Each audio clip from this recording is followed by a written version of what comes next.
ஜோதிகா அண்ணியை பத்தி தப்பா பேசாதீங்க. நடிகர் கார்த்தி சொன்ன விஷயம். அகரம் ஃபவுண்டேஷன் 15ஆம் ஆண்டு விழாவில் சிவகுமார் குடும்பத்தில இருந்து எல்லாரும் கலந்துக்கிட்டாங்க. மேலும் இதுல உலக நாயகன் கமல்ஹாசனும் மற்றும் தன்னார்வ தொண்டர்களும் பலரும் கலந்துக்கிட்டாங்க. இதுல கலந்துகிட்ட எல்லோரும் பல்வேறு விஷயங்களை பத்தி பேசினாங்க. இதுல நடிகர் கார்த்தியும் நிறைய விஷயங்களை பத்தி பேசினாரு.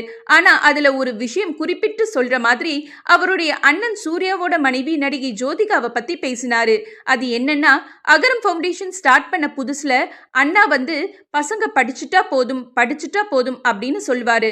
நிறைய காசு தேவைப்படும் போதெல்லாம் என்ன பண்றதுன்னு சொல்வாரு. அதுக்கு அண்ணி சொல்வாங்க, காசு வச்சு ஆரம்பிச்சோம், அன்பு வச்சுதான் ஆரம்பிச்சோம், அது வரும்னு சொல்வாங்க. அப்படி அண்ணி சொல்லலைன்னா அண்ணன் சூர்யா எப்படி ஓட முடியும் அப்படின்னு சொன்னாரு நடிகர் கார்த்தி. மேலும் கோவிட் டைம்ல நிறைய கருவிகள் கிடைக்காம இருந்தபோது அண்ணி நான் பண்றேன்னு சொல்லிட்டு முன் வந்தாங்க. அகரமுக்கும் இதுக்கும் சம்பந்தம் இல்லைன்னா கூட அந்த நேரத்துல அகரம் தன்னார்வ தொண்டர்கள் தேவைன்னு இருக்க சமயத்துல வாங்கி கொடுத்தாங்க. அதை தொடர்ந்து செஞ்சாங்கன்னு நடிகை ஜோதிகா ரொம்ப பெருமையா பேசினாரு சிவகுமாரின் மகனும் சூர்யாவின் தம்பியுமான நடிகர் கார்த்தி.